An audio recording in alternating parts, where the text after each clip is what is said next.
Hi. In this lecture, what I want to do is I want to talk about the role that randomness plays in performance. In particular, I want to think about the relative role of skill and luck. And we can think of luck as randomness.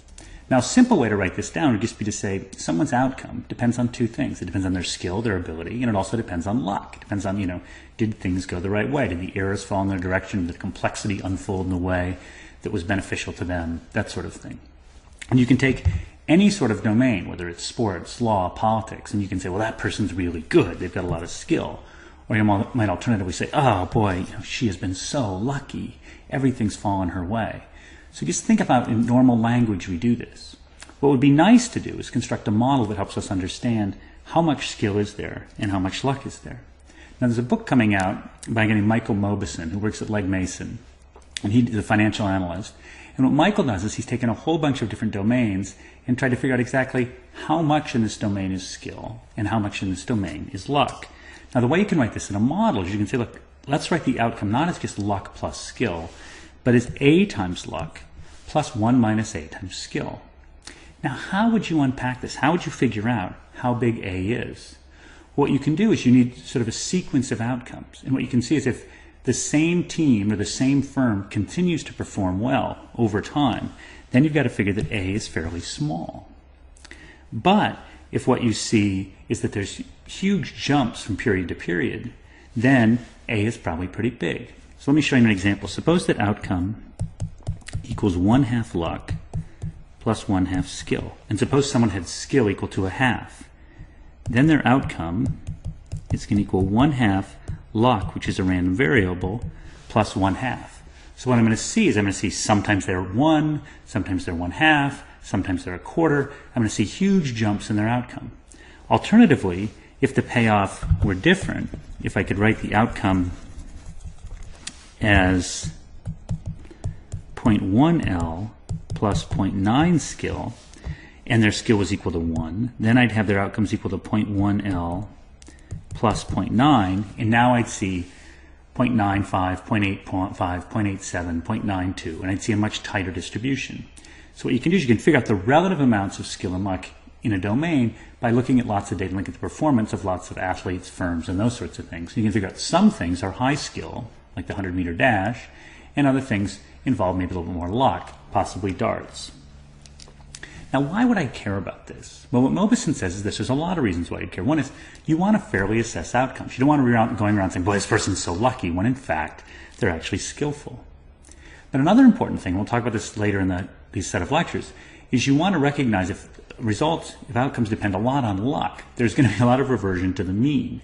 So if somebody's won 3 times in a row, but it happens to be lucky, you shouldn't expect them to win the 4th time. If it's been mostly skill, you should expect them to win the 4th time and the 5th time and the 6th time. So understanding whether it's luck or skill is going to let you figure out whether there's going to be reversion to the mean or not. Another thing, giving good feedback. You're a manager. You see someone do really well. If you know this depends entirely on skill, you want to say, hey, boy, that's just great, and we really appreciate all the effort you're putting in, and you're doing a great job. If it's mostly luck, you want to say to that person, we know things are going well, but don't be disappointed if things don't go as well next time, because there's a lot of fluctuations, a lot of randomness in the situation. So again, giving good advice, giving good guidance is going to be helpful for you to know whether someone has basically succeeded because of skill or because of luck. And then finally, fair allocation of resources. Suppose, again, you're a manager, you've got 2 employees, and you're trying to figure out who should I give the big raise to? This person had a lot of sales or the person had little sales. If it's mostly skill, yeah, you should give it almost all to the person with a lot of sales. If there's a huge luck component, you should go for more equal distribution of payout, because the fact is that one person probably just got lucky. So there's a lot of managerial reasons, a lot of predictive reasons why you'd like to understand whether an outcome is skill, whether it's luck. So having even a fairly basic model like this will be really useful. Now I want to get to an insight that Mauboussin makes in his book that's really profound. So we can think about some domains being high skill, like the 100-meter dash. Right? To win the 100-meter dash in the Olympics, you've got to be really, really fast. And we think of these as some of the greatest athletes in the world. We think of Jesse Owens and Usain Bolt as incredibly skillful people. Then there's other domains, like playing rock, paper, scissors, where you think, okay, whoever wins that is lucky, because you're just randomly picking rock, paper, or scissors. So 100-meter dash is skill. Rock, paper, scissors is luck. But what Mauboussin points out is there's something called the paradox of skill. And that is when you get the very best people competing against each other, they tend to actually have fairly similar skills. And so therefore, the winner is likely determined by quite a bit of luck. So paradoxically, when you get high-skilled people competing, less variation in skill, more luck. Let me show this through a couple examples. So suppose first I have a fairly wide spread of skill levels. So notice one person's 60, one person's 50, one person's 40. Now this is a domain where the component of skill is roughly 10 times the component of luck, right? So skill is 60, luck is only 6. So the outcomes in this case, after I add in the luck component, go right in order, 66, 55, 49. So the most skillful person wins, second most skillful person takes second, and the third most skillful person takes third. So what we get is outcomes that align exactly what we'd expect based on skill. Luck doesn't play any role. But now let's suppose I move to the Olympic Games and I take the best people in the world competing in this event. Now their skill levels are 61, 60, and 59. And now there's a little bit of luck that comes into play. And what we see is the winner actually is the third best person, because even though their skill is only 59, they happen to get a luck of 9, which gets them to 68, which is better than the other two people. So the paradox of skill is, once you get a whole bunch of people that have fairly similar skill levels, then even if there's only a small luck component, luck is going to play a large role in determining the winner.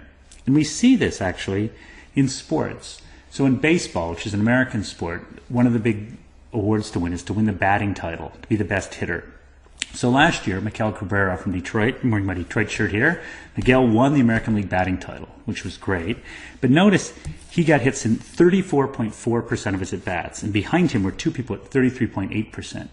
Just take away a few hits from him and add a few hits to either of these other people, he doesn't win the batting title. So was it skill that got him in the top 4? Absolutely. But it was luck that won him the batting title. That's the paradox of skill. It takes skill to get there, but once you're there, the winner, especially when it's this close, is probably going to be determined by some luck. And luckily for Detroit, Miguel won it.